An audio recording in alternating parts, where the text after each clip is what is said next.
Salut à tous, j'espère que vous allez bien. Aujourd'hui, je vais vous parler de quelque chose de fondamental que toute entreprise doit avoir en tête durant toute sa durée de vie. Et je ferai le lien justement avec ça sur là où j'en suis sur mon projet actuellement.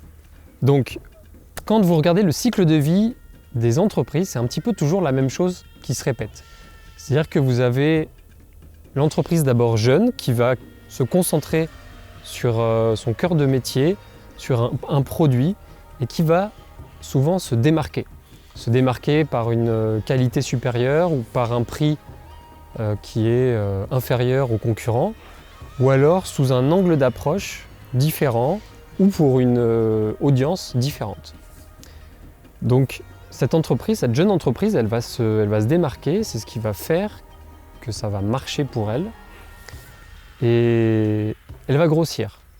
Et plus elle va grossir, donc plus elle va se mettre à faire d'autres produits qui sont souvent liés à son cœur de métier, qui vont être complémentaires. Mais parfois, elle va aussi créer des services ou des produits annexes liés à des pressions extérieures ou à des demandes clients qui ne sont pas vraiment liés à son cœur de métier. Et petit à petit, donc, l'entreprise va grossir comme ça.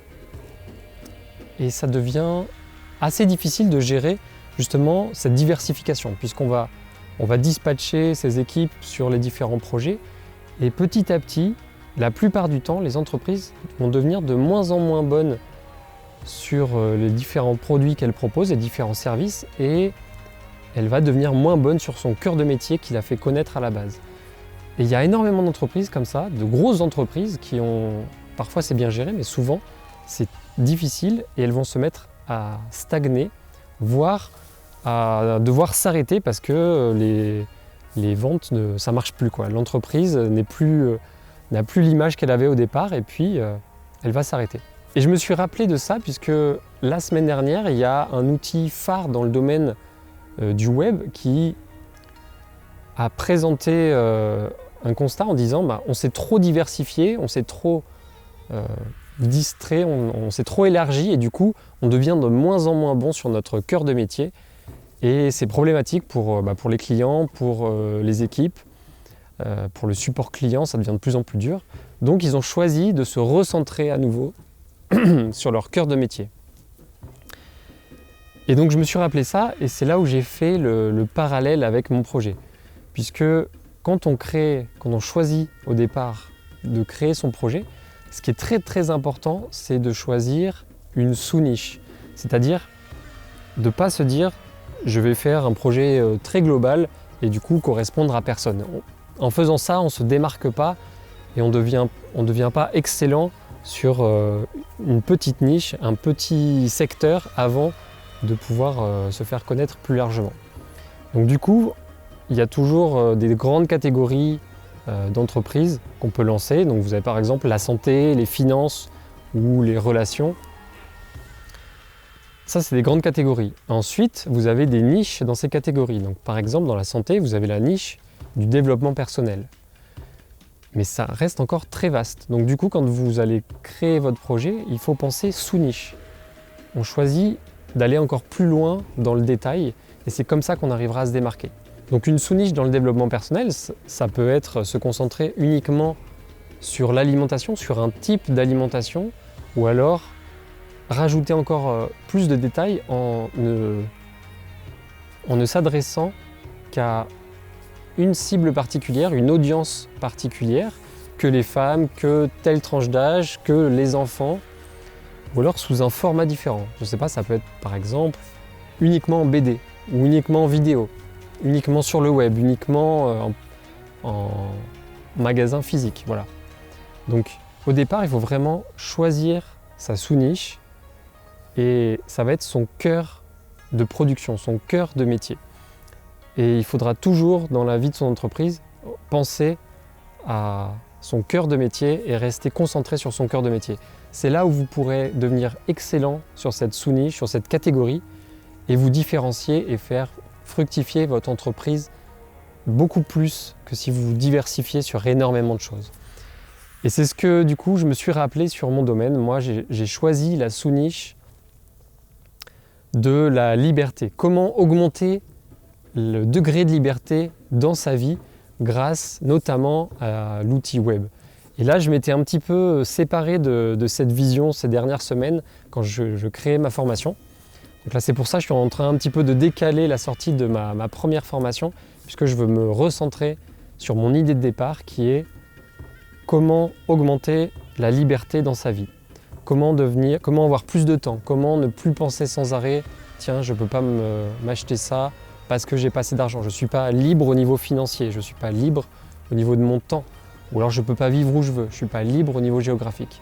Donc voilà, c'est vraiment ma passion, ce qui m'intéresse. Donc je vais me recentrer là-dessus et penser tout mon projet autour de ça.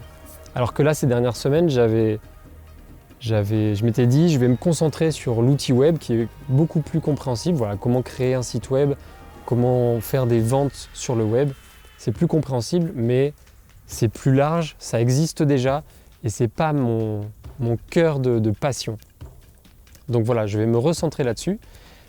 Et après, quand vous voulez vous diversifier, c'est possible quand même, mais il faut le faire judicieusement ou alors, le plus simple, si vous voulez rajouter un produit ou un service qui n'est pas tout à fait sur votre cœur de métier, ça va être de faire un partenariat avec une entreprise, avec quelqu'un dont c'est le cœur de métier, dont c'est la passion et qui va être excellent là-dessus.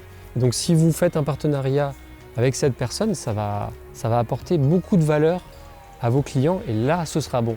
Alors que si vous vous diversifiez et que vous voulez parler tout, faire des produits sur tout, au final, vous allez être bon sur rien, vous n'allez vous faire connaître sur rien et ça va être très très dur, beaucoup plus dur de vous faire connaître et de réussir, surtout quand vous démarrez une entreprise. Après, quand vous êtes une entreprise gigantesque, là, il y a des intégrations de petites entreprises et c'est plus facile, même si c'est dur à gérer.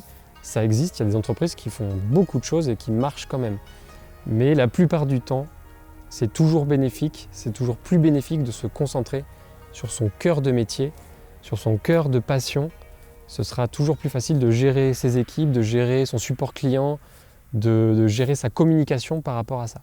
Donc voilà, n'oubliez pas, quand vous lancez un projet, choisissez une sous-niche, un cœur de métier sur lequel vous allez vous concentrer et un domaine, un sous-domaine qui vous passionne, voire qui vous obsède. C'est là où vous serez bon, c'est là où vous allez vous différencier et c'est sur ça qu'il faut concentrer la majorité de votre temps. Donc voilà, moi je suis en train de repenser mon projet pour me concentrer sur ce cœur de passion que j'ai, sur la liberté en utilisant les outils d'aujourd'hui.